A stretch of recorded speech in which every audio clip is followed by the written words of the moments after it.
not gonna lie. Uploading a video once a day for an entire month can get pretty exhausting. I'll admit to you guys, I am starting to feel the effects of burnout from having to stick to the schedule. Sometimes I just gotta crawl into bed, relax, wind down, and sleep for an entire day. Or rather, I wish I could. But I'm gonna wind down right now anyway, because it's late at night. And one of the best things to do in bed is read a story. And that's why, in this video, I am going to read to you guys Kid Blink Beats the World by Don Brown. This one's for all my fellow fancies.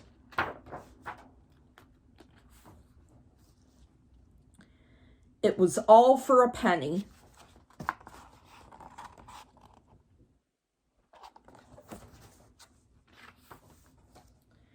They left their cramped and crowded tenement apartments for a penny.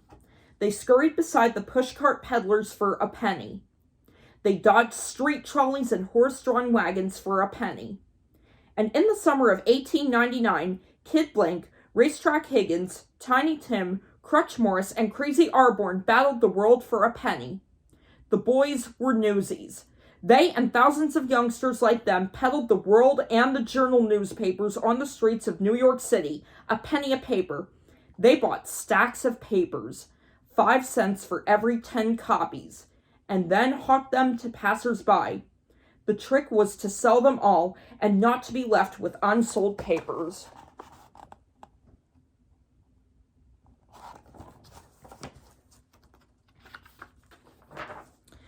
Extra, extra, read all about it! Ship sinks, bridge collapses, building burns! They yelled, trying to capture the curiosity of anyone listening. Sometimes they invented their own headlines when the real thing was dull. At the end of the day, and scores of sold copies later, a newsie might have made 25 cents, a generous wage in a time when a family survived on $10 a week, and 15 cents fetched a dinner of soup, stew, and pie. But then, 2 of the most popular papers, The World and the Journal, demanded that the Newsies pay more for their stacks, 6 cents for 10 papers. Their powerful owners, Mr. Pulitzer and Mr. Hearst, reckoned by doing so they could wring more money from their businesses and for themselves, and in the end, making more money was the object of their labors.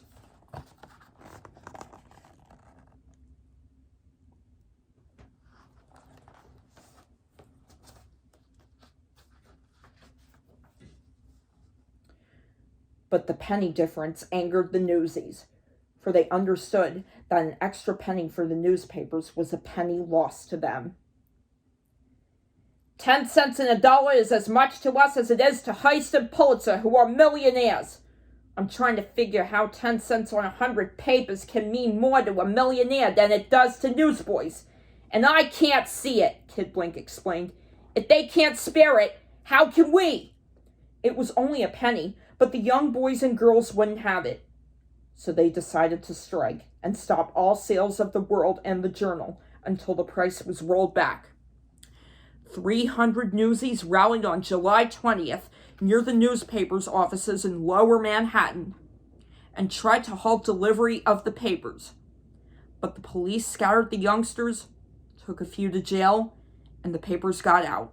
Still, kind-hearted onlookers showed their support and rained coins on the youngsters from overlooking windows.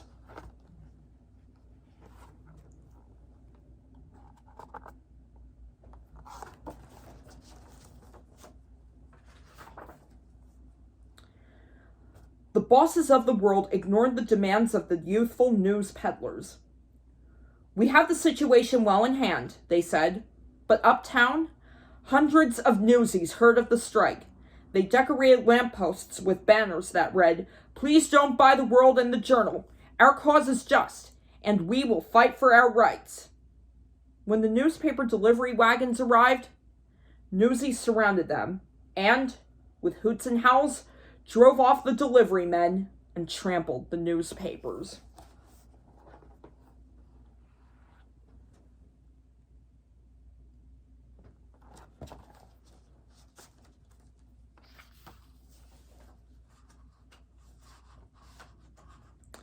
That night, Kid Blink told a mob of Newsies, "The time has come when we must die to make a stand to be downridden by the disciples of avarice and greediness. Is you all still with us in the cause?" "Sure, sure," the crowd cheered. The next day, Newsies wore signs in their hats and handed out leaflets begging people not to buy the World and the Journal.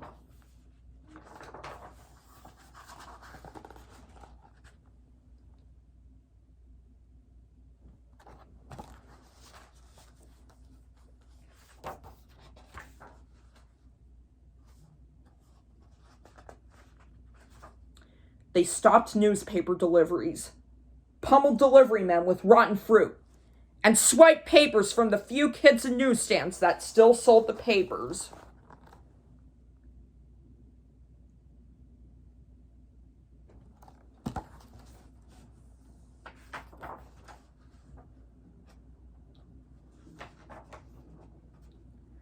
The strike dented the newspaper's boss's confidence. "The people seem to be against us. They're encouraging boys and tipping them," the bosses said. Even though Newsies like Abe Greenhouse, Joe Mulligan, and Donato Carolucci were arrested, the strikers didn't lose heart. Tiny Tim, a young news seller from 23rd Street, was asked how long the strikers could hold out. "Forever," he said. Harlem, Brooklyn, and Staten Island Newsies joined the strike, as did those in Newark and Jersey City, New Jersey. The strikers planned a huge parade across the Brooklyn Bridge, and Racetrack Higgins visited Chief of Police Devery for a permit. "Go away, you slob," the chief said. "Mr. Devery, don't call me a slob. I'm trying to make my living. I ain't so high in office as you, but someday I may be higher," Racetrack replied.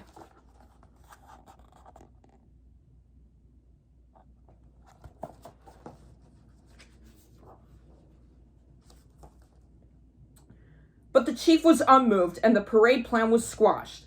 Instead, on the evening of July 24th, the Newsies gathered at New Irving Hall on Broome Street, a neighborhood of tenements teeming with immigrant families, a neighborhood said to be the most crowded on earth. 5,000 Newsies, many of them children of those immigrants, filled the hall and swarmed the street outside. Crazy Arborn bought 1,500 pretzels. There were mad cheers and shouts for order. Visiting politicians applauded the strike. Newsies made speeches of encouragement. "Just stick together and we'll win. Is it, boys?" Kid Blink asked the horde. "It is," they shouted back. "Now y'all know me, boys, don't ya?" We do. "Well, we'll all go out tomorrow and stick together, and we'll win a walk," he said, and the crowd awarded him a giant flower horseshoe for his speech.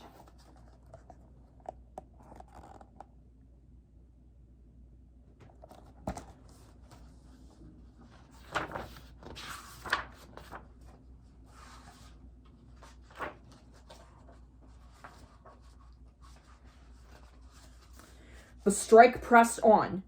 Newsies skirmished with thugs and toughs hired by the newspaper bosses to sell papers and frighten the strikers.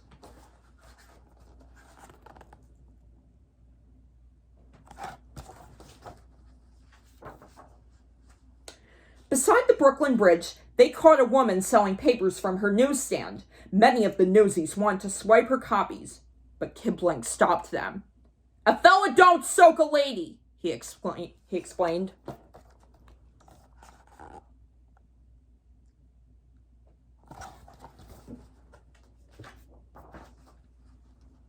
They raided news wagons, and the papers were left in touters. One downtown street was left awash in 6 inches of torn papers.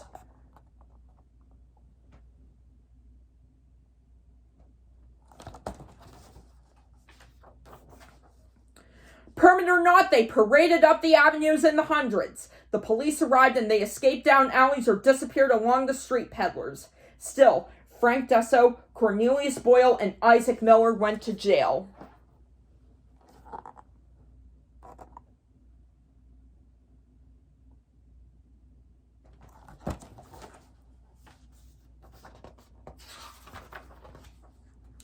But the strike pinched newspaper sales, and the bosses moaned that their losses were colossal and appalling. Newsies in Rochester, Troy, and Yonkers, New York, Newark, Trenton, and Paterson, New Jersey, Providence, Rhode Island, New Haven, Connecticut, Fall River, Massachusetts, Cincinnati, Ohio, Lexington, Kentucky joined the strike. Messenger Boys and Shoeshine Boys joined the strike in sympathy. Blech, almost said symphony. In less than 2 weeks, nearly all the Newsies in New York City and adjacent towns had quit selling papers. Where once the papers were printing 350,000 copies a day, they now printed only 125,000. The Newsies had won.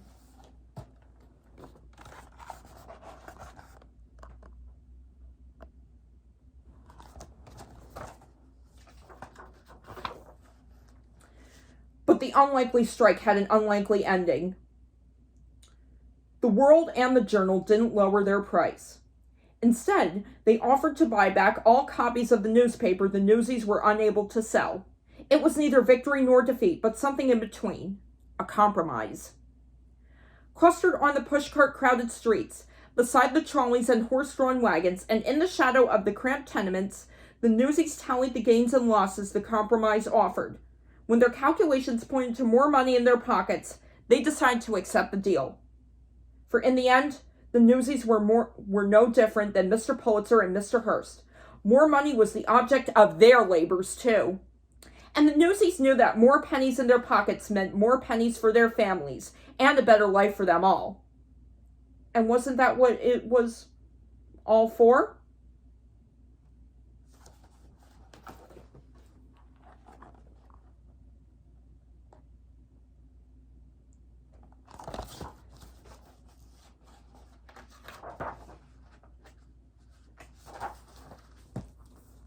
And that's the end. Hope you enjoyed, guys. Bye.